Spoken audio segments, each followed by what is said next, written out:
আল্লাহ তাআলা আদম আলাইহিস সালামকে সৃষ্টি করার অনেক আগে এই পৃথিবীতে প্রথমে জিন তৈরি করেছিলেন। আল্লাহ তাআলা ইরশাদ করছেন, ওয়াল জান্না খলাকনাহু মিন ক্বাবলু মিন নারিস সামুম। আর আমি মানব জাতি সৃষ্টির অনেক আগে প্রজ্বলিত আগুনের শাখা থেকে জিন জাতিকে তৈরি করেছি। আল্লাহ তাআলা যখন আদম আলাইহিস সালামকে সৃষ্টি করবেন বলে চিন্তা করলেন, আল্লাহ তাআলা সিদ্ধান্তটি ফেরেশতাদের সাথে শেয়ার করলেন। আল্লাহ তাআলা বললেন, ইন্নী জাইলুন ফিল আরদি খলিফা। ওহে ফেরেশতারা, আমি পৃথিবীতে আমার রিপ্রেজেন্টেটিভ, আমার প্রতিনিধি হিসেবে মানুষ তৈরি করতে যাচ্ছি। যেহেতু জিন জাতিরা পৃথিবীতে আদম আলাইহিস সালামের আগেই অনেক রক্তপাত করেছিল, বিশৃঙ্খলা সৃষ্টি করেছিল, সেই অভিজ্ঞতার আলোকে সেই ডিসকাশনে আল্লাহ তাআলার সাথে ফেরেশতাদের ডিসকাশনে ফেরেশতারা তাদের মতামত পেশ করলেন। তারা বললেন তাদের অভিজ্ঞতার আলোকে, ক্বালু আতাজআলু ফিহা মান ইউফসিদু ফিহা ওয়া ইয়াসফিকুদ দিমা। অর্থাৎ, হে আল্লাহ, আপনি কি এমন কোনো জাতি তৈরি করবেন যারা পৃথিবীতে ফাসাদ সৃষ্টি করবে, ক্যাওস করবে, রক্তপাত করবে? নাহনু নুসাব্বিহু বিহামদিকা ওয়া নুকদ্দিসু লাক। আমরা তো আপনার তাসবিহ পড়ি, আপনার প্রশংসা করি, আমরাই তো ভালো, কেন আপনি আবার মানুষ বানাতে যাবেন? আল্লাহ তাআলা বললেন, ইন্নী আ'লামু মা লা তা'লামুন। হে ফেরেশতারা, আমি এমন কিছু জানি যেটা তোমরা জানো না।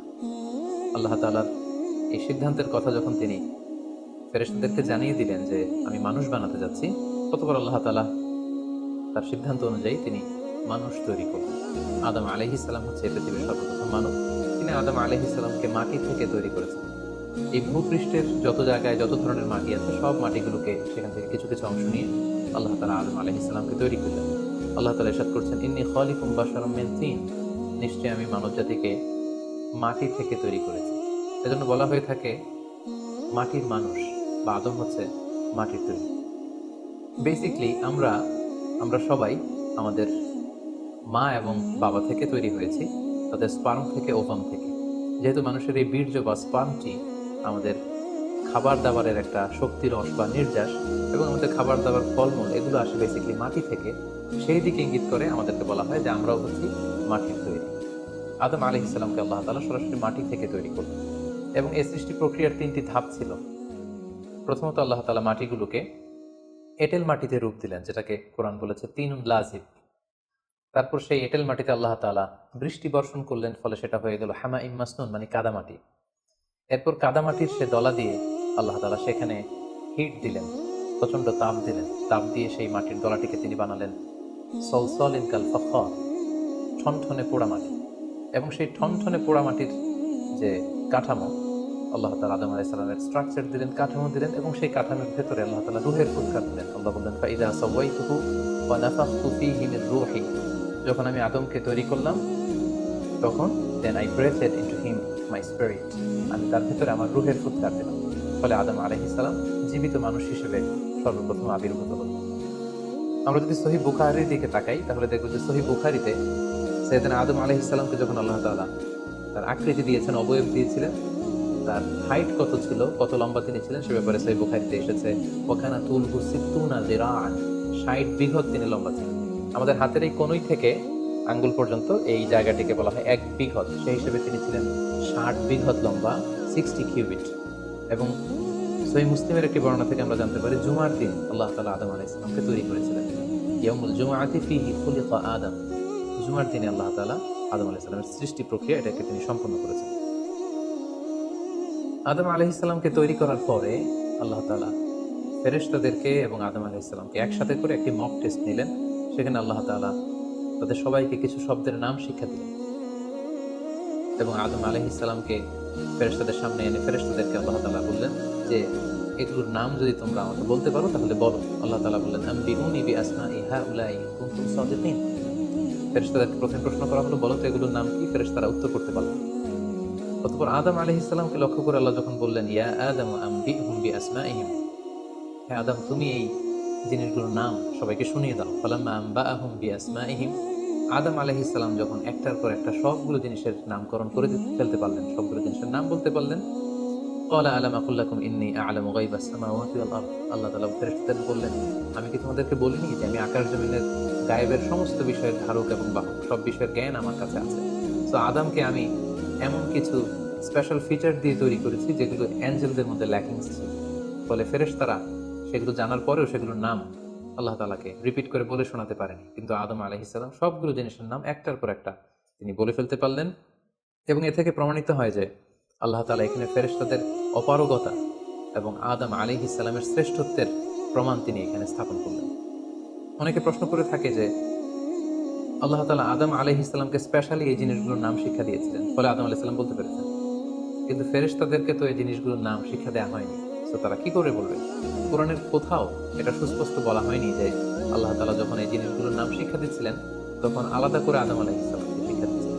বরং এমনও হতে পারে যে শেখানোর প্রক্রিয়াটি যখন চলছিল তখন ফেরেশতা এবং আদম তারা সকলেই উপস্থিত ছিল, কিন্তু আদম আলাইহিস সালামকে আল্লাহ তাআলা এমন কিছু মানবিক বৈশিষ্ট্য স্পেশাল ফিচার দিয়ে তৈরি করেছেন যার ফলে তিনি এগুলোর উত্তর করতে পেরেছিলেন। কিন্তু ফেরেশতাদের মধ্যে এই বিষয়গুলো না থাকার কারণে ফেরেশতারা সেগুলোর উত্তর করতে পারেনি। ফেরেশতাদের সামনে আদম আলাইহিস সালামের শ্রেষ্ঠত্বের প্রমাণ হওয়ার পরে আল্লাহ তাআলা সকল ফেরেশতাদেরকে আদেশ করলেন যে তোমরা আদম আলাইহিস সালামকে একটা সম্মানসূচক সেজদা দাও, যেটাকে অনারারি প্রস্ট্রেশন বলে। আল্লাহ তাআলা বললেন উসজুদু লিআদম ফাসাজাদু ইল্লা ইবলিস আবা ওয়াস্তাকবারা ওয়া কানা মিনাল কাফিরিন। আল্লাহ তাআলা আদেশ দেওয়ার সাথে সাথেই সকল ফেরেশতারা সেজদা দিলেন। আসলে সেজদাটা কেমন ছিল আমরা জানি না। আমরা সাধারণত রুকু করলে we just go down our head just little bit, আমরা আমাদের মাথা একটু নিচু করি। আমরা যখন সেজদা দেই আমরা আমাদের কপাল মাটিতে ছুঁয়ে দেই, এটা হচ্ছে আমাদের সেজদা। কিন্তু ফেরেশতাদের সেজদা আসলে আদতে কেমন ছিল আমরা জানি না। এজন্য ফেরেশতাদের কোনো বিষয়, জিনদের কোনো বিষয়, এটা যদি আমরা আমাদের মতো করে কল্পনা করি এটা ভুল হবে। বরং যেভাবে সেজদা দেওয়ার দরকার ছিল ফেরেশতারা ঠিক সেভাবেই আদম আলাইহিস সালামকে সেজদা দিয়েছেন। কিন্তু এই সেজদাটি ইবাদতের সেজদা নয়, কারণ ইবাদত হিসেবে সেজদা দেওয়া যাবে শুধুমাত্র কেবলমাত্র আল্লাহ তাআলা।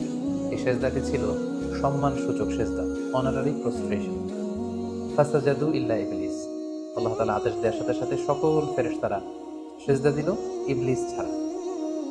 আবা ওয়াস্তাকবারা ওয়া কানা মিনাল কাফিরিন, সে সেজদা দিতে অস্বীকৃতি জানালো, ফলে সে কাফেরদের অন্তর্ভুক্ত হয়ে গেল। এখন প্রশ্ন হচ্ছে হু ইজ দিস ইবলিস? ইবলিস কে? এতক্ষণ পর্যন্ত আমরা আল্লাহ তাআলার সাথে ফেরেশতাদের ডিসকাশন, শেয়ারিং শুনেছি। আদম আলাইহিস সালামকে হঠাৎ করে সৃষ্টি করলেন, কিন্তু নাও এ নিউ ক্যারেক্টার অ্যাপিয়ার্ড, নতুন একটি ক্যারেক্টার চলে এসেছে, সেটা হচ্ছে ইবলিস। ইবলিস হচ্ছে এক মহাজ্ঞানী সত্তা, যে হচ্ছে কানা মিনাল জিন। কোরআন আমাদেরকে কনফার্ম করেছে কানা মিনাল জিন্নি ফাফাসাকা আন আমরি রাব্বি। ইবলিস বা শয়তান বেসিক্যালি জিন জাতির অন্তর্গত। আমরা আমাদের আদম আলাইহিস সালামের আলোচনা শুরুতেই বলেছি যে আল্লাহ তাআলা মানব সৃষ্টির আগে এই পৃথিবীতে জিন তৈরি করেছিলেন। ইবলিস হচ্ছে সেই জিনের অন্তর্গত। সে ইবাদতে এত বেশি পরিশ্রমী ছিল, সে বেশি বেশি ইবাদত করতে করতে আল্লাহ তাআলার প্রিয় সত্তায়, প্রিয় ভাজনে পরিণত হয়েছে। ফলে আল্লাহ তাআলা তার স্ট্যাটাসকে অনেক হাই করে দিয়েছেন এবং ফেরেশতাদের সাথে থাকবার সুযোগ করে দিয়েছিলেন। তাকে আল্লাহ তাআলা এতটাই সম্মান দিয়েছিলেন যে চাইলে আল্লাহ তাআলার সাথে সরাসরি কথা বলতে পারতেন। কিন্তু আল্লাহ তাআলা যখন আদম আলাইহিস সালামকে সেজদা দেওয়ার আদেশ করলেন, সবাই সেজদা দিল, ইবলিস ছাড়া। আল্লাহ তাআলা এ পর্যায়ে ইবলিসকে জিজ্ঞেস করলেন মা মানাআকা আল্লা তাসজুদা ইয আমারতুক। হে ইবলিস, কিসে তোমাকে বাধা দিল সেজদা দিতে? কেন তুমি সেজদা দিলে না? সবাই যেখানে সেজদা দিল তুমি কেন সেজদা দিলে না? ইবলিস তখন উত্তরে বলল আনা খায়রুম মিনহু খালাকতানি মিন নার ওয়া খালাকতাহু মিন তিন। আমি আদমের চাইতে শ্রেষ্ঠ। সে আল্লাহর সাথে আর্গুমেন্ট দিতে শুরু করলো, লজিক দিতে শুরু করলো। সে যদি অন্তত এতটুকু বলতো যে আল্লাহ আপনি কেন আমাকে সেজদা দিতে বলছেন, আমি এটার সিগনিফিকেন্স, এটার কারণ জানতে চাই, অথবা আল্লাহ আমি ভুল করে ফেলেছি, আপনি আমাকে ক্ষমা করুন, এর কোনোটাই না করে সে আল্লাহর সাথে আর্গুমেন্ট দিতে লাগলো। আর্গুমেন্টেটিভ একটা অ্যাটিটিউড তার মধ্যে গ্রো করলো। সে বললো খালাকতানি মিন নার ওয়া খালাকতাহু মিন তিন। আপনি আমাকে সৃষ্টি করেছেন আগুন থেকে, আদমকে সৃষ্টি করেছেন মাটি থেকে।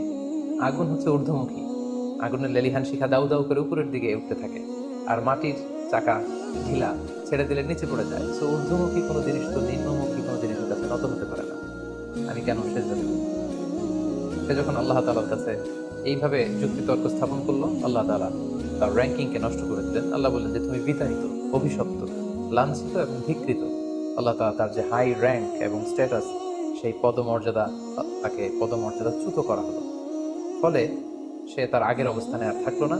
সে আল্লাহ তাআলাকে এবার বলতে আরম্ভ করলো ক্বাল আনজিরনি ইলা ইয়াউমি ইউবআসুন। হে আল্লাহ, এত বছর আমি ইবাদত করার পরে আপনার প্রিয় ভাজন হলাম, কিন্তু শুধু আদমকে সম্মানসূচক সেজদা প্রদর্শন না করার কারণে আপনি আমার স্ট্যাটাসকে নামিয়ে দিলেন, আপনি আমাকে ধিক্কৃত, অভিশপ্ত বলে ঘোষণা করলেন।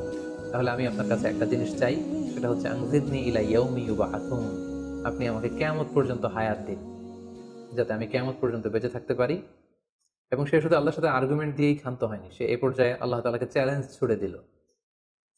বেসিক্যালি যদিও ইবলিস এত এত ইবাদত করে আল্লাহ তাআলার প্রিয় হয়েছিল, ফেরেশতাদের পর্যায়ে চলে গিয়েছিল, আল্লাহ তাআলা তার সাথে ডিরেক্টলি কথা বলতো, কিন্তু ইবলিসের ভেতরে একটা সুপ্ত অহমিকা বোধ ছিল। আল্লাহ তাআলা চেয়েছেন এই ইনসিডেন্টের মধ্য দিয়ে সেই সুপ্ত অহমিকা বোধটা প্রকাশ করে দিতে। ইবলিস ভাবতো যে কেউ আমাকে ছাড়িয়ে যেতে পারবে না, আমি সবার চাইতে শ্রেষ্ঠ। সে বলেছিল আনা খাইরুম মিনহু, আমি তার চেয়ে শ্রেষ্ঠ। তার ভেতরে যে সুপ্ত অহমিকা বোধ, এই যে অ্যারোগ্যান্স, এই যে ইগোইস্টিক সমস্যা, আল্লাহ তাআলা চেয়েছেন এই ঘটনার অবতারণা ঘটিয়ে ইবলিসের ভেতরকার এই অহমিকা বোধকে প্রকাশ করে দিতে, এবং সেটাই ঘটেছে। এবার সে আল্লাহ তাআলাকে চ্যালেঞ্জ দিয়ে বলল যে আল্লাহ, আপনি আমাকে কিয়ামত পর্যন্ত হায়াত দিন, লা আকউদান্না লাহুম সিরাতাকাল মুস্তাকিম। আপনার এই আদম সন্তান, বনি আদমের যারা পৃথিবীতে আসবে, তারা কি করে জান্নাতে যায় সেটা আমি দেখে নেব। আমি সিরাতুল মুস্তাকিমের সামনে বসে থাকবো, যাতে করে তারা সরল সঠিক পথ পেতে না পারে, তারা যাতে সত্যের পথে থাকতে না পারে। আমি তাদেরকে সুম্মা লাআতিয়ান্নাহুম মিন বাইনি আইদিহিম ওয়া মিন খালফিহিম ওয়া আন আইমানিহিম ওয়া আন শামাইলিহিম, সামনে থেকে, পেছন থেকে, ডান দিক দিয়ে, বাঁ দিক দিয়ে, সব দিক দিয়ে আমি তাদেরকে কুমন্ত্রণা দিব, ধোঁকা দিব, টেম্পটেশন দিব, হুইসপারিং করব। ওয়ালা তাজিদু আকসারাহুম শাকিরিন, আপনি তাদেরকে শুকরগুজার কৃতজ্ঞ বান্দাদের অন্তর্ভুক্ত পাবেন না। আল্লাহ তাআলা বললেন লামান তাবিআকা মিনহুম লাআমলাআন্না জাহান্নামা মিনকুম আজমাইন। তুমি আমাকে চ্যালেঞ্জ দিচ্ছ, ঠিক আছে, আমিও তোমার চ্যালেঞ্জ নিলাম, চ্যালেঞ্জ অ্যাকসেপ্টেড। তোমাকে এবং তোমাকে যারা ফলো করবে, ফলোয়ারদেরকে, তাদের সবাইকে দিয়ে আমি জাহান্নামকে পরিপূর্ণ করব। আল্লাহ তাআলা ইবলিসকে কিয়ামত পর্যন্ত হায়াত দিলেন, তার চ্যালেঞ্জ গ্রহণ করলেন, এবং ইবলিসও তার মিশন এবং ভিশন ফিক্স করে নিল যে যে আদমের কারণে আজকে আমি এতটা ধিকৃত, অভিশপ্ত, লাঞ্ছিত, সে আদমকে এবং সে আদমের সন্তানদেরকে, বনি আদমকে আমি জাহান্নামে ঢুকানোর আগ পর্যন্ত ক্ষান্ত হব না। এবং আল্লাহ রাসূল সাল্লাল্লাহু আলাইহি ওয়াসাল্লাম বললেন যে ইন্না শাইতানা ইয়াজরি মিনাল ইনসানি মাজরাদ দাম, মানুষের রক্ত প্রবাহের সাথে ইবলিস মিশে যেতে পারে, সেখানে যে সে কুমন্ত্রণা দিতে পারে। সেই ঘটনার পর থেকে আল্লাহ তাআলার সৃষ্টি, যেটি শক্তিশালী সৃষ্টির মধ্যে তৈরি হয়ে গেল চিরশত্রুতা, চির বিদ্বেষ, চিরদ্বন্দ্ব, শয়তান আর বনি আদম। আদম আলাইহিস সালামকে যখন সেজদা করতে বলা হলো, সবাই সেজদা করলো, কিন্তু ইবলিস সেজদা করলো না। এই ঘটনার পর আদম আলাইহিস সালাম কেমন যেন একটু একাকিত্ব এবং অস্থিরতা ফিল করতে লাগলেন, লোনলিনেস, কারণ তার কোনো সাথী নেই, সঙ্গী নেই, প্রতিবেশী নেই, বন্ধু নেই, বান্ধব নেই, কেউ নেই। মানুষ হিসেবে তিনি কেবল একা, বড়ই একা। তার এই অস্থিরতা, তার এই একাকিত্ব, তার এই লোনলিনেসকে আল্লাহ তাআলা বুঝতে পেরে তার একজন সঙ্গিনী তৈরি করলেন। তিনি হচ্ছেন হাওয়া আলাইহিস সালাম, এই পৃথিবীর প্রথম মানবী। এবং আল্লাহ তাআলা বললেন ওয়াজআলা মিনহা যাওজাহা লিয়াসকুনা ইলাইহা, আল্লাহ তাআলা তার থেকেই তার একজন সাথী, তার সঙ্গিনী তৈরি করলেন, যার সান্নিধ্যে যে স্থির হতে পারে, সে প্রশান্তি পেতে পারে। অন্যত্র আল্লাহ তাআলা বলছেন খালাকা মিনহা যাওজাহা ওয়া বাসসা মিনহুমা রিজালান কাসীরান ওয়া নিসা। আল্লাহ তাআলা আদমের মধ্যে থেকে তার সাথীকে বা তার জোড়াকে, অর্থাৎ হাওয়াকে তিনি তৈরি করলেন, এবং এই আদম আর হাওয়া থেকে গোটা বিশ্বের সকল মানব মণ্ডলীকে তিনি তৈরি করেছেন। আদম আলাইহিস সালামের কোন জায়গা থেকে হাওয়া আলাইহিস সালামকে তৈরি করা হয়েছে? সহিহ বুখারীতে এসেছে খুলিকনা মিন দিলা, পাঁজরের হাড় থেকে। আদম আলাইহিস সালামের বাম পাঁজরের উপর দিকের বাঁকা হাড় থেকে আল্লাহ তাআলা হাওয়া আলাইহিস সালামকে তৈরি করেছেন। হাওয়া শব্দটি এসেছে আরবি শব্দ হাই থেকে। হাই মানে জীবিত, প্রাণবন্ত। যেহেতু জীবন্ত আদম থেকে ওনাকে সৃষ্টি করা হয়েছে, তাই তাকে হাওয়া বলা হয়। অথবা আদম আলাইহিস সালাম হাওয়া আলাইহিস সালামের সঙ্গ পেলেই তিনি উজ্জীবিত হয়ে ওঠেন, প্রাণোচ্ছল হয়ে ওঠেন, এজন্য ওনাকে হাওয়া বলা হয়। তাহলে পৃথিবীর প্রথম মানবী হাওয়া আলাইহিস সালামকে আল্লাহ তাআলা আদম আলাইহিস সালামের নিঃসঙ্গতা, একাকিত্ব এবং লোনলিনেস যে ফিলিংটা, এটা দূর করার জন্য তার একজন সঙ্গী তিনি ঠিক করে দিলেন, আদম এবং হাওয়া। ইংরেজিতে বলা হয় অ্যাডাম এন্ড ইভ। এবং আল্লাহ তাআলা তাদের দুজনকে জান্নাতে থাকবার পারমিশন দিলেন। আল্লাহ তাআলা বললেন ওয়াকুলনা ইয়া আদম উসকুন আনতা ওয়া যাওজুকাল জান্নাহ, আদম তুমি আর তোমার স্ত্রী বা তোমার সঙ্গিনী দুজনে মিলে জান্নাতে থাকো। তবে এক্ষেত্রে কিছু ডুজ এন্ড ডোন্টস আছে, কিছু ওয়ার্নিং আছে, কিছু প্রিকশন আছে। সেটা হচ্ছে ওয়াকুলা মিনহা রাগাদান হাইসু শি'তুমা, এই বাগানে, এই জান্নাতের যেখান থেকে মনে যায় তৃপ্তি সহকারে তোমরা উভয়ে খাও, কিন্তু ওয়ালা তাকরাবা হাযিহি শাজারাতা ফাতাকুনা মিনাল যালিমিন, জান্নাতের যেখান থেকে মনে যায় তোমরা খেতে পারো, পান করতে পারো, ঘুরে বেড়াতে পারো, আনন্দ উৎসব করতে পারো, কিন্তু ওয়ালা তাকরাবা হাযিহি শাজারা, এই গাছের ফল খাবে না। Be aware of this tree, এই গাছের কাছেও যাবে না। যদি যাও, যদি খাও, তাহলে ফাতাকুনা মিনাল যালিমিন, তোমরা জালিমদের অন্তর্ভুক্ত হয়ে যাবে। তাহলে আল্লাহ তাআলা আদম এবং হাওয়াকে জান্নাতে থাকার সুযোগ দিলেন, সেখানে কি করা যাবে কি করা যাবে না সেটা বাতলে দিলেন, ডুজ এন্ড ডোন্টস দিলেন এবং ওয়ার্নিং দিয়ে দিলেন। কিন্তু তারপর যেটা ঘটলো সেটা হচ্ছে, আমরা জানি যে ইবলিস কিন্তু তার মিশন এবং ভিশনকে ফিক্স করে নিয়েছে যে সে আদমকে গুমরা করেই ছাড়বে, ধোঁকা দিয়েই ছাড়বে।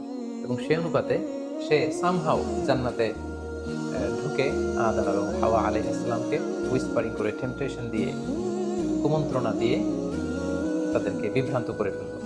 কোরআন বলছে, ফাওয়াসওয়াসা লাহুমা শাইতান লিইউবদিয়া লাহুমা মা উরিয়া আনহুমা মিন সাওআতিহিমা। শয়তান তাদের দুজনকে টেম্পটেশন দিয়ে, কুমন্ত্রণা দিয়ে ধোঁকার মধ্যে ফেলে দিল। শয়তান এসে বলল, আমাকে আল্লাহ সৃষ্টি করেছেন অনেক আগে, তোমাদেরকে সৃষ্টি করার আগে আল্লাহ তাআলা আমাদেরকে জানিয়েছিলেন যে তোমাকে এবং হাওয়াকে আল্লাহ তাআলা এই জান্নাতে রাখতে চান না, তোমাদের দুজনকে আল্লাহ পৃথিবীতে পাঠিয়ে দিতে চান। কারণ এখানে তারাই থাকতে পারবে যারা ফেরেশতা, তোমরা ফেরেশতা নও। আর এখানে পার্মানেন্টলি থাকার জন্য, রেসিডেন্সিয়াল পারমিটের জন্য একটা জিনিস লাগে, সেটা হচ্ছে ওই গাছের ফল খেতে হয়। যারা ওই গাছের ফল খেয়ে ফেলবে তারা এখানকার চিরকালীন বাসিন্দা হয়ে যাবে, তারা কখনো পৃথিবীতে যাওয়া লাগবে না।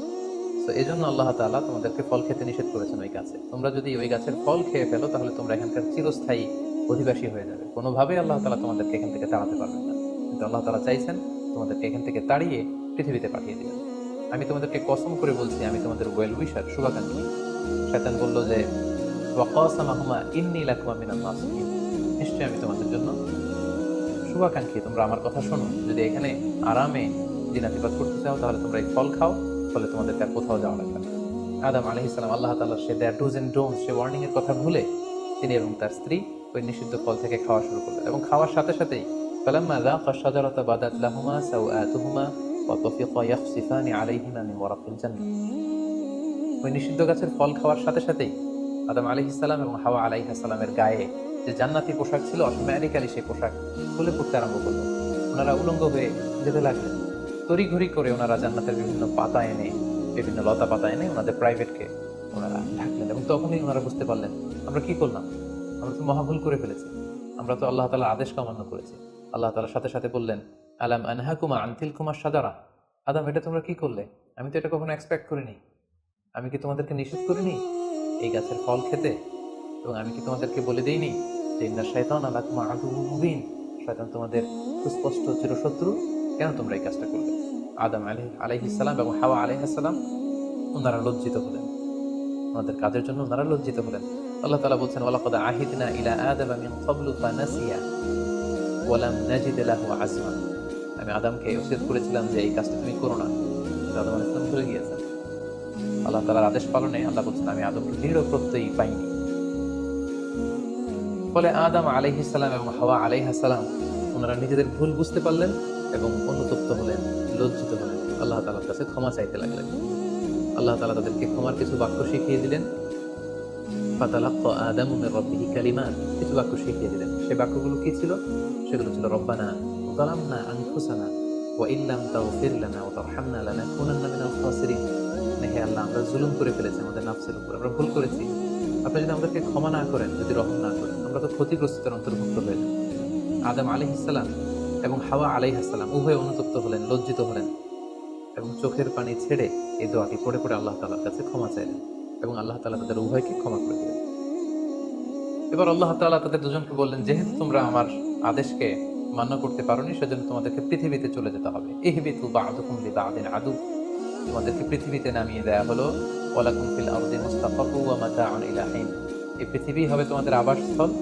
এই পৃথিবীতে অনেক জীবন উপকরণ তোমাদের জন্য থাকবে। ফিহা তাহইয়াউন ওয়া ফিহা তামুতুন ওয়া মিনহা তুখরাজুন, you live there, you die there, and you will be resurrected from there. তোমরা পৃথিবীতে বসবাস করবে, পৃথিবীতেই তোমাদের মৃত্যু হবে এবং এই পৃথিবীর কবর থেকেই, মাটি থেকেই তোমাদেরকে আবার আমি পুনরুত্থান করবো। And this is my decision. Adam আলাইহিস সালাম এবং হাওয়া আলাইহিস সালাম পৃথিবীর প্রথম মানব এবং মানবীকে জান্নাত থেকে আল্লাহ তাআলা পৃথিবীতে নামিয়ে দিলেন এবং আল্লাহ বললেন যে তোমাদেরকে নামিয়ে দিয়ে আমি ক্ষান্ত হচ্ছি না। ফাইম্মা ইয়াতিয়ান্নাকুম মিন্নী হুদান, আমার গাইডেন্স তোমাদের কাছে আসবে। ফামান তাবিআ হুদায়া ফালা ইয়াদিল্লু ওয়া লা ইয়াশকা, আমার দেয়া পথ নির্দেশিকা এবং গাইডেন্স যারা মেনে চলবে তারা কখনো পথভ্রান্ত হবে না, তারা কখনো গোমরা হবে না। অতঃপর আল্লাহ তাআলা তাদের দুজনকে পৃথিবীতে নামিয়ে দিলেন। আদম এবং হাওয়া কোথায় নামিয়ে দিলেন? এ ব্যাপারে ঐতিহাসিকদের মধ্যে মতভেদ পাওয়া যায়। কিছু কিছু ঐতিহাসিকগণ বলেন যে আদম আলাইহিস সালামকে মক্কা এবং তায়েফের মাঝখানে দাহনা নামক একটা জায়গা আল্লাহ নামিয়ে দিয়েছেন। কোনো কোনো বর্ণনা মতে পাওয়া যায় যে আদম আলাইহিস সালামকে আল্লাহ তাআলা ইন্ডিয়ান সাবকন্টিনেন্টে শ্রীলঙ্কার সিংহাল নামক একটা জায়গায় পাঠিয়েছেন এবং তারা সেখানে অ্যাডামস পিক নামে একটি পাহাড়ের কথা বলে থাকেন, যেখানে আদম আলাইহিস সালামের ফুটপ্রিন্ট বা পায়ের ছাপ সংরক্ষিত আছে বলে অনেক ঐতিহাসিকগণ মত প্রকাশ করেছেন। হাওয়া আলাইহিস সালামকে সৌদি আরবের জেদ্দা নগরীতে আল্লাহ তাআলা নাজিল করেন বলে অনেক ঐতিহাসিকগণ মতামত দিয়েছেন। তাহলে তারা পৃথিবীর এক এক দিকে এক একজন। অনেকদিন পরে তারা দুজন সৌদি আরবের জাবালে রাহমা, যেখানে বিদায় হজের ভাষণ দিয়েছিল আল্লাহ রাসূল সাল্লাল্লাহু আলাইহি ওয়াসাল্লাম, ময়দানটাকে বলা হয় ময়দান বা আরাফাত। আরাফাতের ময়দানে ওনারা আবার রিইউনাইটেড হয়েছে এই পৃথিবীর থেকে। সম্মানিত, শুধু এ পর্যায়ে আমরা জানবো how was the life of Adam and Eve on আর্থ।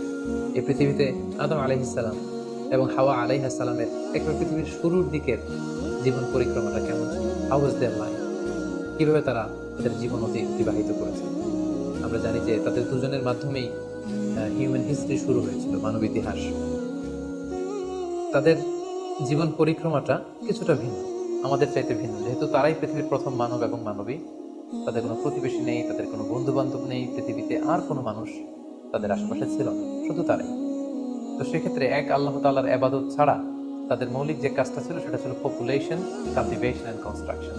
কি করে জনসংখ্যা বৃদ্ধি করা যায় পৃথিবীতে, কি করে সন্তান লালন পালন করা যায়, কি করে চাষাবাদ করা যায়, কি করে ফার্মিং করা যায় এবং কি করে মানব সভ্যতার বিনির্মাণ করা যায়, এটাই ছিল পৃথিবীর প্রথম মানব এবং এই মানবের প্রধানতম দায়িত্ব। যেহেতু ওনারা যদি নতুন প্রজন্ম তৈরি না করেন, ওনারা যদি চাষাবাদ না করেন, ওনারা যদি সভ্যতা বিনির্মাণ না করেন, তাহলে পৃথিবীতে মানব সভ্যতা টিকে থাকবে না।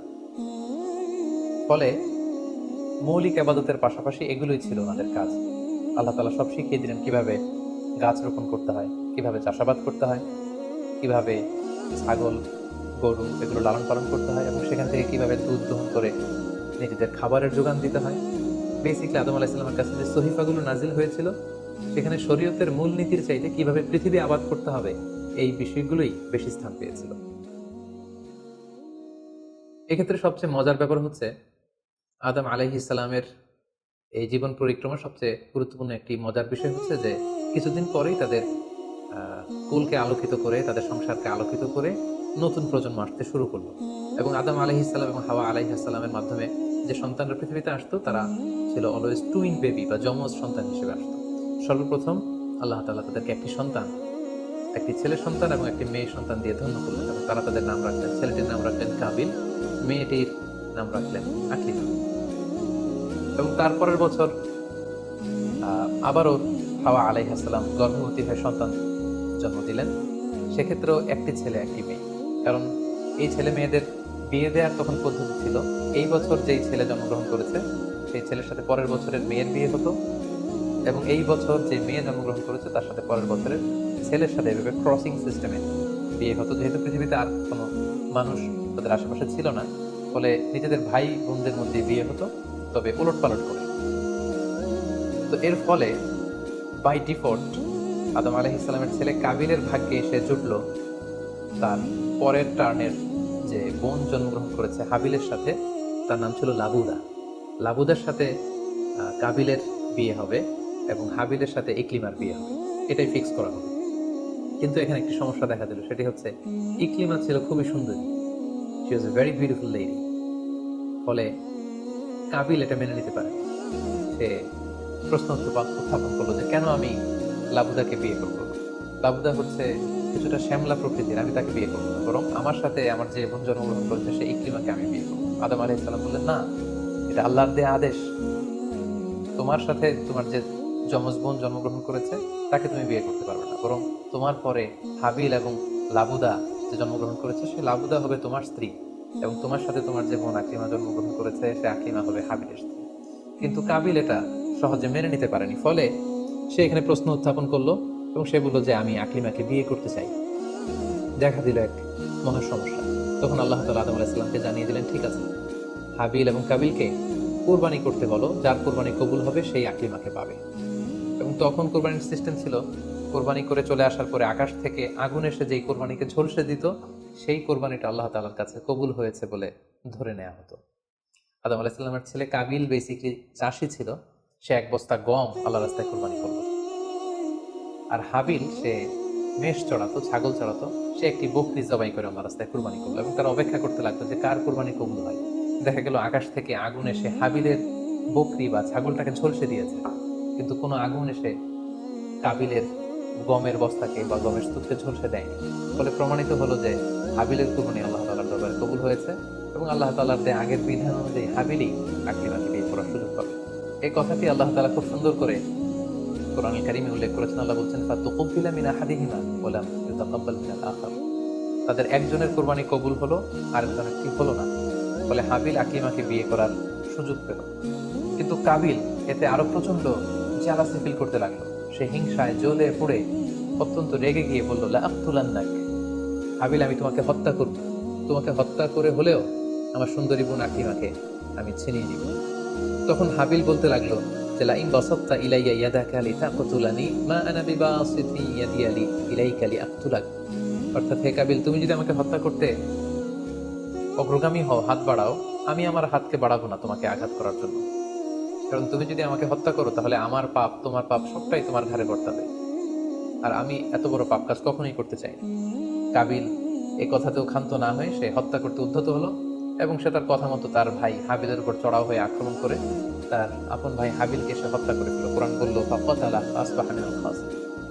কাবিল হাবিলকে হত্যা করে ফেলল। প্রতিহিংসার অনলে জ্বলে পুড়ে শয়তানের কুমন্ত্রণায় পৃথিবীর প্রথম হত্যাকাণ্ড, the first murder ever in the world, পৃথিবীর প্রথম হত্যাকাণ্ড সংঘটিত হল। এবং হত্যাকারী ছিল আদম আলাইহিস সালামের ছেলে কাবিল। এবং এই পৃথিবীর প্রথম নিহত মানুষের নাম হচ্ছে হাবিল। সহিহ বুখারীতে আল্লাহ রাসূল সাল্লাল্লাহু আলাইহি ওয়াসাল্লাম ইরশাদ করেছেন, আউয়ালু মান সান্নাল কতলা। কাবিল হচ্ছে ওই ব্যক্তি যে পৃথিবীতে সর্বপ্রথম হত্যা ট্র্যাডিশন চালু করেছে। কাবিলের আগে কেউই পৃথিবীতে হত্যাকাণ্ড ঘটায়নি। ফলে হাবিল হচ্ছে পৃথিবীর প্রথম শহীদ বা প্রথম নিহত মানুষ। এবং কাবিল যেহেতু এই হত্যার ট্র্যাডিশন করেছে, এই মার্ডারের ট্র্যাডিশন করেছে, ফলে পৃথিবীতে যারাই এই বিচার বহির্ভূত হত্যা বা অন্যায়ভাবে কাউকে হত্যাকাণ্ডের সাথে জড়িত হবে, তার একটি পার্সেন্টেজ গুণা কিয়ামত পর্যন্ত কাবিলের ভাগেও এটি যেতে থাকবে। এখন যে মজার ব্যাপারটি ঘটেছে সেটি হচ্ছে, কাবিল যখন হাবিলকে আক্রমণ করেছে, হাবিলকে নিহত করেছে, হত্যা করেছে, হত্যা করার পরে হাবিল লাশ হয়ে শুয়ে রইল। কারণ কাবিল যখন হাবিলকে আক্রমণ করেছে, হাবিলের গা থেকে যখন ব্লিডিং হয়েছে, সে ছটফট ছটফট করতে করতে এক পর্যায়ে মারা গেল। কিন্তু মারা যাওয়া কাকে বলে এটাও পৃথিবীর কেউ জানতো না। কাবিল নিজেও বুঝতে পারেনি যে এইভাবে আমি আঘাত করলে হাবিল এইভাবে মরে যাবে, তার ব্লিডিং হবে। মৃত্যু কি এটা তারা জানে না, কারণ এই পর্যন্ত এই পৃথিবীতে কেউ তো মারা যায়নি। ফলে সে দেখলো যে কিছুক্ষণ আগে আমার ভাই হাবিল আমার সাথে কথা বলছিল, এখন হাবিল আর কথা বলে না, চুপ করে শুয়ে আছে, নড়ে না চড়ে না। কাবিল তার ভাইকে কাঁধে নিয়ে ঘুরতে লাগলো। কি করবে, সে কথা বলে না কেন? কারণ এটা যে মৃত্যু, দিস ইজ দ্য ডেথ, এটা তাদের জানা ছিল না। এবং তার ভাইয়ের লাশকে সে কি করবে সে নিজে বুঝতে পারছে না। তখন হাবিলকে শিক্ষা দেওয়ার জন্য আল্লাহ তাআলা একটি কাককে পাঠালেন। ফাবাআসাল্লাহু গুরাবান ইয়াবহাসু ফিল আরদি লিউরিয়াহু কাইফা ইউয়ারি সাওআতা আখি। দুটি কাক এসে একটি কাক আর একটি কাককে হত্যা করলো এবং হত্যাকারী কাকটি তার ঠোঁট দিয়ে তার পা দিয়ে মাটি খুঁড়ে গর্ত করে সেই গর্তের ভেতরে মৃত কাকটিকে ফেলে আবার মাটি দিয়ে ঢেকে ফেলল। এই দৃশ্যটি হাবিল দেখে বুঝতে পারলো যে আমাকেও আমার কাবিল দেখে বুঝতে পারলো আমাকেও একই কাজ করতে হবে। কাবিল তখন মাটি খুঁড়ে তার ভাই হাবিলকে মাটি চাপা দিয়ে পৃথিবীর প্রথম ফিউনারাল বা বারিফাইং এর যে সিস্টেম, কবর দেওয়ার যে প্রক্রিয়া, এটা তিনি সামনে। আদম আলাইহিস সালাম তখন চলে গিয়েছিলেন মক্কায় কাবা নির্মাণের কাজে বা হজের কাজে। সেখান থেকে ফিরে এসে এই ঘটনা শুনে তিনি অত্যন্ত দুঃখ পেলেন। তিনি কাবিলকে ভর্ৎসনা করলেন এবং আদম আলাইহিস সালামের সন্তান সন্ততি সবাইকে ডেকে তিনি নাসিহাত করলেন, এক আল্লাহর আদেশ মেনে নেওয়ার জন্য তিনি সবাইকে আহ্বান জানালেন। হাবিলের পরবর্তীতে আল্লাহ তাআলা ইওয়াদান আন হাবিল, হাবিলের পরিবর্তে তিনি শীস আলাইহিস সালামকে আদম আলাইহিস সালামের ছেলে হিসেবে পৃথিবীতে দান করলেন। হাওয়া আলাইহিস সালামের কোল জুড়ে পৃথিবীতে আসলো শীস এবং তার সাথে তার টুইন বোন হাজুরা পৃথিবীতে আসলো। এবং আদম আলাইহিস সালামের পরে শীস আলাইহিস সালামকে আল্লাহ তাআলা নবী হিসেবে সিলেক্ট করলেন। এবং সহিহ ইবনে হিব্বানের একটি বর্ণনা এসেছে, যদি বর্ণনাটি দুর্বল, যে শীস আলাইহিস সালামের কাছে আল্লাহ তাআলা 50টি সহিফা নাজিল করেছিলেন। দেখতে দেখতে আদম আলাইহিস সালাম তার জীবনের 1000 বছর পূর্ণ করলেন। তিনি বয়োবৃদ্ধ হয়ে আসলেন এবং তার এই নবুয়তির দায়িত্ব আল্লাহ তাআলা শীস আলাইহিস সালামের কাঁধে দেওয়ার পরে আদম আলাইহিস সালামের পৃথিবী থেকে বিদায় নিলেন। কোথায় তাকে কবর দেওয়া হয়েছে? ঐতিহাসিকদের মধ্যে একাধিক মত পাওয়া যায়। কোনো কোনো বর্ণনা মতে ওনাকে মক্কাতে কবরস্থ করা হয়েছে, কোনো কোনো ঐতিহাসিক বর্ণনা মতে ওনাকে বাইতুল মাকদাসে কবরস্থ করা হয়েছে। আর ঠিক এভাবেই পৃথিবীর প্রথম মানব এবং প্রথম নবী আদম আলাইহিস সালাম এই পৃথিবী থেকে বিদায় নিয়ে পরপারে পাড়ি জমালেন। সম্মানিত শুধু আদম আলাইহিস সালামের এই জীবনী থেকে আমাদের জন্য কি শিক্ষা? কেন আল্লাহ তাআলা কালামুল্লাহ মাজিদে কোরআন কারিমে নবীদের ঘটনাগুলো বর্ণনা করেছেন? কেন আদম আলাইহিস সালামের ঘটনা আমাদেরকে শুনিয়েছেন? নিশ্চয়ই এর পেছনে কারণ রয়েছে। সেটি হচ্ছে আমরা যাতে করে এই জীবনী থেকে আমাদের প্রাত্যহিক জীবনের জন্য শিক্ষা, লেসন এগুলো যাতে গ্রহণ করতে পারি। আদম আলাইহিস সালামের এই বর্ণাঢ্য জীবনী থেকে, সংগ্রামী জীবনী থেকে আমরা কি শিখতে পারি, কি কি লেসন আমাদের জন্য রয়েছে, এ পর্যায়ে আদম আলাইহিস সালামের জীবনী থেকে শিক্ষাগুলো আমরা আলোচনা করব। আদম আলাইহিস সালামের জীবনী থেকে প্রথম যে শিক্ষাটা আমরা পাই সেটা হচ্ছে সৃষ্টির জন্য অহংকার করা বা অ্যারোগেন্স এটা শোভা পায় না। অহংকার করা এটা হচ্ছে স্রষ্টার বৈশিষ্ট্য। কোনো সৃষ্টি কখনো অহংকার করতে পারে না। আল্লাহ তাআলা বলেছেন হাদিসে কুদসিতে, আল কিবরিয়া উরিদাই, অহংকার হচ্ছে আমার চাদর, এজন্য যে অহংকার করবে ওকে আমি জাহান্নামে নিক্ষেপ করব। কিন্তু শয়তানের ক্ষেত্রে আমরা এই মিস্টেকটাই দেখেছি। সে অহংকারের ফাঁদে পা দিয়ে আল্লাহ তাআলার আদেশ অমান্য করেছে এবং সে ধিক্কৃত, অভিশপ্ত একটা সত্তায় পরিণত হয়েছে এবং সে বলেছে যে আনা খায়রুম মিনহু, আমি আদমের চাইতে শ্রেষ্ঠ। কোনো বিশ্বাসী, কোনো প্র্যাকটিসিং মুসলিম কখনো নিজেকে বড় মনে করতে পারে না। ইসলাম আমাদেরকে এটা শেখায়। নিজেকে বড় মনে করা এটা হচ্ছে শয়তানের স্বভাব, যেটা আমরা আদম আলাইহিস সালাম এবং শয়তানের যে ঘটনা, ইনসিডেন্ট, সেখান থেকে আমরা জানতে পারলাম। নিজেকে বড় মনে করা এটা শয়তানের অ্যাটিটিউড। বিশ্বাসীরা কখনো নিজেকে বড় মনে করে না। তারা কখনো অ্যারোগ্যান্ট অ্যাটিটিউডের হতে পারে না। কারণ আল্লাহ রাসূল সাল্লাল্লাহু আলাইহি ওয়াসাল্লাম আমাদেরকে শিখিয়েছেন, আল্লাহুম্মা জাআল ফি আইনি সাগীরা ওয়া ফি আ'ইউনিন নাসি কাবীরা। হে আল্লাহ, আপনি আমার চোখে আমাকে ছোট বানান, মানুষের চোখে আপনি আমাকে বড় বানান। আপনি নিজেকে কখনো বড় বলে উপস্থাপন করতে পারবেন না। আপনি বড় এটা আপনার মুখে বলা শোভা পায় না, বরং আপনি বড় কিনা ছোট এটা মানুষ প্রমাণ করবে, সেটা মানুষ ডিসাইড করবে।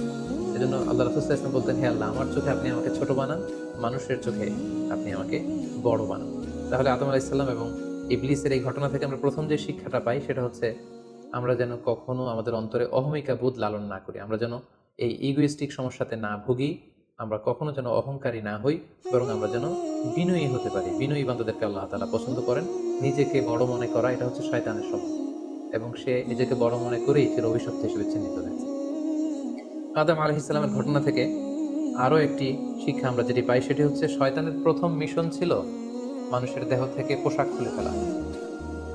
আমি আবারও বলছি, মানুষের দেহ থেকে পোশাক খুলে ফেলা, নগ্নতা বা অশ্লীলতা, এটা হচ্ছে শয়তানের প্রধান হাতিয়ার। আমরা এই ঘটনা থেকে জেনেছি যে আদম আলাইহিস সালাম এবং হাওয়া আলাইহিস সালাম তারা যখন ওই নিষিদ্ধ গাছ থেকে ভক্ষণ করলেন, তারা যখন নিষিদ্ধ ফলটি খেয়ে ফেলেন, সাথে সাথে জান্নাতের পোশাক তাদের দেহ থেকে খুলে পড়ে গিয়েছে। এবং কেন আদম আলাইহিস সালাম এবং হাওয়া আলাইহিস সালামকে শয়তান ওয়াসওয়াসা দিয়েছিল? সূরা আরাফে আল্লাহ বলছেন, লিউরিয়াহুমা সাওআতিহিমা, যাতে করে তাদের প্রাইভেট, তাদের লজ্জাস্থান প্রকাশিত হয়ে পড়ে। তাহলে আমরা এই ঘটনা থেকে আরো যে শিক্ষাটি পাই সেটি হচ্ছে নগ্নতা এবং অশ্লীলতা হচ্ছে শয়তানের প্রধান হাতিয়ার। বর্তমানে আমরা সেটাই দেখতে পাচ্ছি, শয়তান আমাদের পোশাককে খাটো করতে চাচ্ছে। দিনকে দিন আমাদের পোশাকের ধরন এমন হতে যাচ্ছে, বিশেষ করে আমাদের বোনদের বা নারীদের পোশাকের দিকে যদি আমরা তাকাই, এটা ছোট হতে হতে এমন একটা পর্যায়ে চলে যাচ্ছে, এর মাধ্যমে কিন্তু এই নুডিটি বা নগ্নতা এবং অশ্লীলতার ছড়াছড়ি আমাদের সমাজে খুব বেড়ে গিয়েছে। এবং এটা ছিল শয়তানের প্রধান হাতিয়ার। আমাদের আদি পিতা এবং আদি মাতাকে এই নগ্নতা এবং অশ্লীলতার মাধ্যমেই, তাদের দেহ থেকে পোশাক খোলার মাধ্যমে কিন্তু শয়তান প্রথম তার শত্রুতা প্রকাশ করতে পেরেছে। এবং কারা আসলে আমাদের শত্রু, কে আমার শত্রু, কে আমার বন্ধু, এটা আমাদেরকে জানতে হবে। আল্লাহ তাআলা খুব সুস্পষ্টভাবে কোরআনে বলেছেন যে ইন্নাহু লাকুম আদুউম মুবিন, তোমরা শয়তানের পদাঙ্ক অনুসরণ করো না, কারণ শয়তান হচ্ছে তোমাদের সুস্পষ্ট শত্রু। সো কে আমার বন্ধু, কে আমার শত্রু, এ ব্যাপারে যেন আমরা সুস্পষ্ট একটি ধারণা পেতে পারি, এই জন্য কোরআন আমাদেরকে জানিয়েছে শয়তান হচ্ছে আমাদের প্রকাশ্য শত্রু। আদম আলাইহিস সালামের এই স্টোরি থেকে আমরা আরো একটি শিক্ষা পাই, সেটা হচ্ছে আল্লাহ তাআলা যখন জান্নাতে আদম এবং হাওয়া আলাইহিস সালামকে থাকার সুযোগ দিলেন, আল্লাহ বললেন ওয়ালা তাকরাবা হাযিহিশ শাজারা, খবরদার যেটা মনে চায় খাও, কিন্তু ওই গাছের কাছেও যেও না।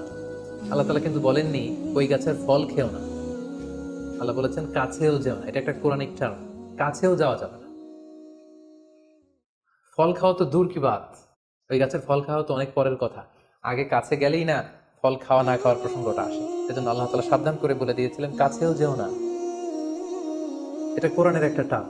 অশ্লীলতার ব্যাপারে যখন আল্লাহ আমাদেরকে সাবধান করেছেন, আল্লাহ বলেছেন ওয়ালা তাকরাবুজ জিনা, অশ্লীলতার কাছেও যেও না। যেখানে আল্লাহ তাআলা আমাদেরকে শেখাচ্ছেন যে কাছেও যেও না, কিন্তু আমরা কিন্তু আমাদের দেশে কাছে আসার গল্পের নাম কিন্তু এখন শুনছি।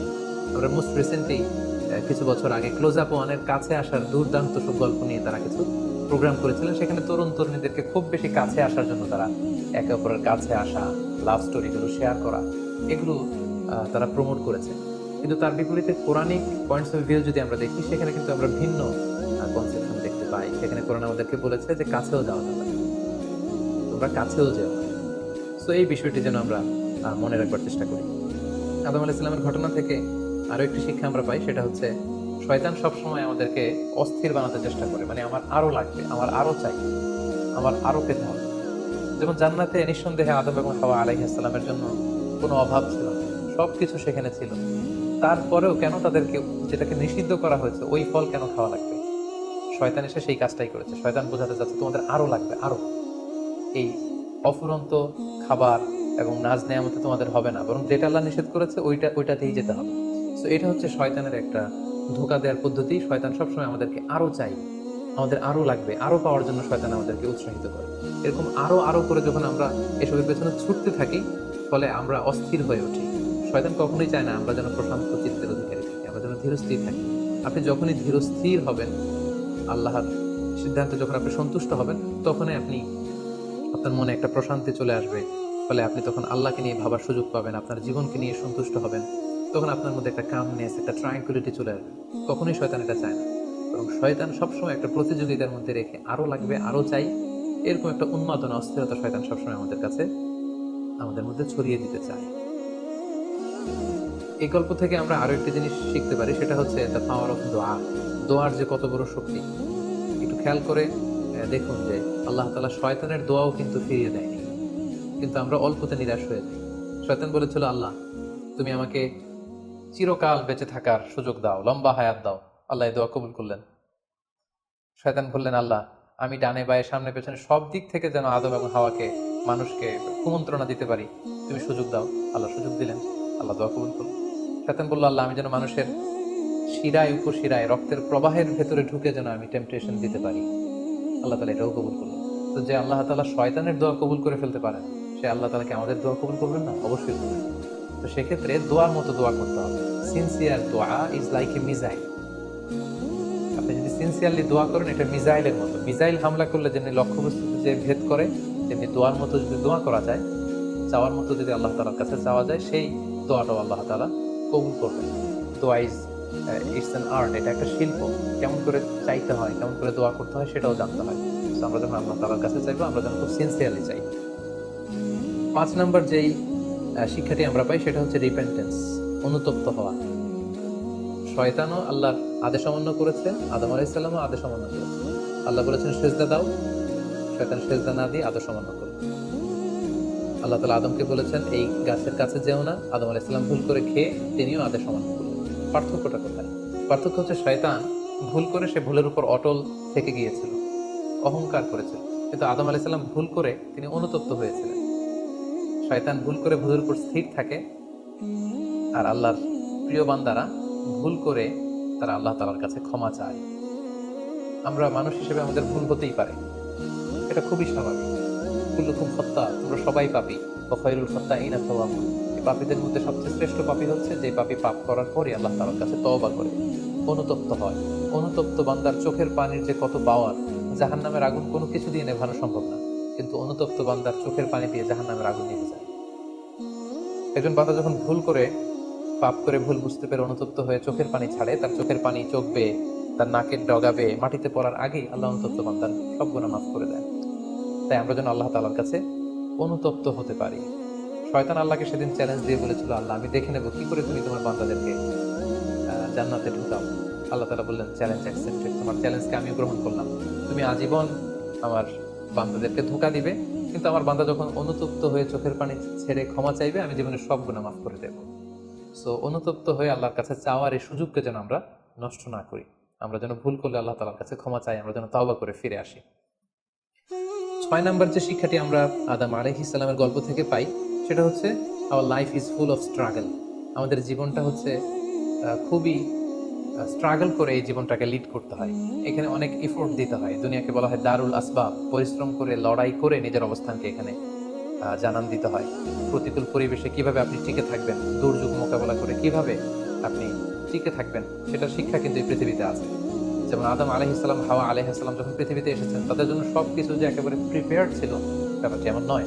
ওনাদেরকে কষ্ট করতে হয়েছে, ওনাদেরকে চাষাবাদ করতে হয়েছে, মেষ পালন করতে হয়েছে, গাছ রোপণ করতে হয়েছে, ঝড় ঝঞ্ঝা বন্যা, এই প্রতিকূল পরিবেশে তাদেরকে টিকে থাকার লড়াই করতে হয়েছে। ফলে এই পৃথিবীতে টিকে থাকতে হলে লড়াই করতে হয়, সংগ্রাম করতে হয়। এই জীবনটা হচ্ছে সংগ্রামময় একটি জীবন। ফলে আদম আলাইহিস সালামের এই সংগ্রামী জীবন থেকে আমরা এটাও বুঝতে পারি যে এখানে আমাদেরকে টিকে থাকার জন্য লড়াই করে করে নিজের অস্তিত্বের জানান দিতে হয়।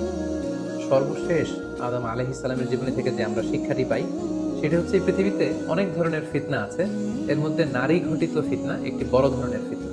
এবং এই পৃথিবীর প্রথম যে হত্যাকাণ্ড সেটা নারী ঘটিত কারণেই হয়েছে। এবং সহিহ মুসলিম আল্লাহ রাসূল সাল্লাল্লাহু আলাইহি ওয়াসাল্লাম বলেছেন, ফাইন্না আউওয়ালা ফিতনাতি বানি ইসরাঈল কানাত ফিন নিসা। বনি ইসরাইলের প্রথম ফিতনাও নারীদের ব্যাপারেই ঘটেছে। এবং আল্লাহ রাসূল বলেছেন, আমার পরে তোমাদের জন্য নারীদের ফিতনার চাইতে বড় কোনো ফিতনা আমি রেখে যাইনি।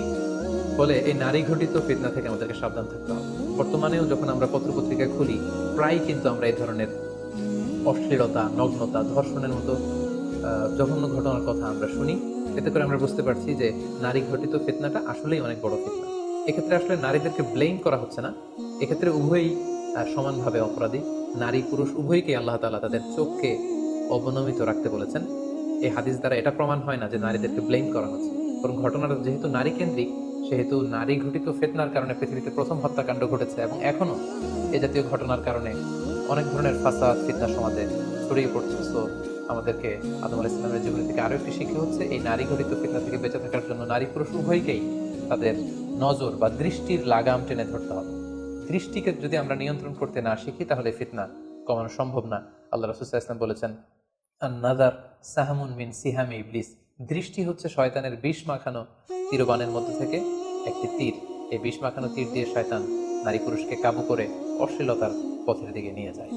সম্মানিত শুধু এই ছিল আদম আলাইহিস সালামের সংগ্রামী জীবন কাহিনী এবং ওনার জীবনী থেকে আমাদের জন্য কিছু লেসন বা শিক্ষা। আল্লাহ তাআলা আমাদের সবাইকে নবীদের রেখে যাওয়া পথ এবং মতে, তাদের অনুসৃত পথে আমাদেরকে পরিচালিত করুক। আসসালামু আলাইকুম।